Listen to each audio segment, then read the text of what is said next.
আগামীকাল বুধবার 1 মে ঐতিহাসিক মহান মে দিবস। 1886 সালে আমেরিকার শিকাগো শহরে হে মার্কেটে শ্রমিকদের রক্তস্নাত আন্দোলনের মাধ্যমে অর্জিত আন্তর্জাতিক শ্রমিক দিবস পালনের জন্য বাংলাদেশের সর্বকালের শ্রেষ্ঠ শ্রমিক শহীদ জিয়াউর রহমান বীর উত্তম প্রতিষ্ঠিত বাংলাদেশ জাতীয়তাবাদী শ্রমিক দল দুপুর 3টার সময় এই নয়াপল্টন বিএনপি অফিসের সামনে শ্রমিক সমাবেশ করবে এবং সমাবেশ শেষে একটি বর্ণাঢ্য শ্রমিক র্যালি পল্টন থেকে শুরু হয়ে জাতীয় প্রেস ক্লাবের সামনে গিয়ে শেষ হবে। যিনি বলতেন শ্রমিক হচ্ছে আমাদের উন্নয়নের চাবিকাঠি, যিনি নিজেকে শ্রমিক হিসাবে পরিচয় দিতে গর্ববোধ করতেন এবং শ্রমিকের হাতকেই তিনি বলেছেন মানব সভ্যতার অগ্রগতির চাকা, তার নাম মহান স্বাধীনতার ঘোষক শহীদ রাষ্ট্রপতি জিয়াউর রহমান।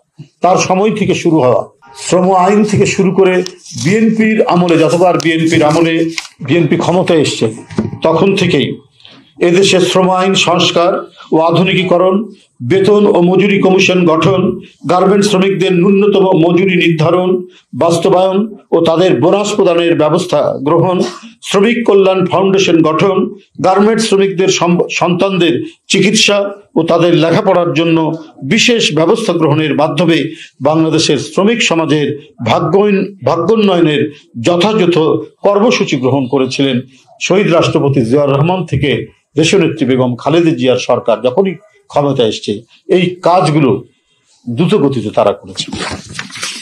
শ্রমিক বান্ধব একটি রাজনৈতিক দল হিসাবে যখনই বিএনপি ক্ষমতায় এসছে তখনই শ্রমিকদের অগ্রগতি এবং তাদেরকে অগ্রগামী করার, তাদেরকে সবল করার আর্থিকভাবে এবং সব দিক থেকে এই প্রচেষ্টা বিএনপি চালিয়েছে। জাতীয় প্রেস ক্লাবের সামনে শেষ হবে। এতদ বিষয়ে শ্রমিক দলের পক্ষ থেকে পুলিশ কমিশনার বরাবরে পত্র দিয়ে তাদেরকে অবহিত করা হয়েছে। বাংলাদেশ বিবিএস এর হিসাব অনুযায়ী 12 কোটি ভোটারের মধ্যে 7 কোটি 35 লাখ শ্রমিক। আমি যে কথাটি কিছুক্ষণ আগে বললাম যে এই নিম্ন আয়ের মানুষরাই তো শ্রমিক, এরাই হচ্ছে জনগণের বৃহত্তম সংখ্যাগরিষ্ঠ অংশ। শ্রমিক সমাজের মর্যাদার জন্য একটি দিন বিশ্ব স্বীকৃতি দিয়েছে, সেটি হলো মে দিবস। বাংলাদেশে আজ সবচেয়ে অবহেলিত শ্রমিক সমাজ। দ্রব্যমূল্যের ঊর্ধ্বগতি, চরম মূল্যস্ফীতি, জীবনযাত্রার ব্যয় বৃদ্ধি, বাজার মূল্যের সাথে অসঙ্গতি, কম মজুরিতে শ্রমিক সমাজের এখন বেঁচে থাকায় কষ্টকর।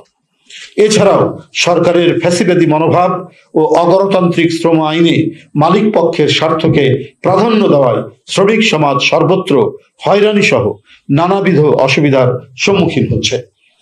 শ্রমিকদের সংগঠিত হওয়া ও অবাধ ট্রেড ইউনিয়ন অধিকার থেকে দূরে ঠেলে দেওয়া হয়েছে। উপরোক্ত প্রস্তাবিত অত্যাবশ্যকীয় পরিষেবা বিল 2023-এর মাধ্যমে শ্রমিক কর্মচারীদের দাবি উত্থাপনের অধিকারকে আইন করে বন্ধ করার ব্যবস্থা করা হয়েছে।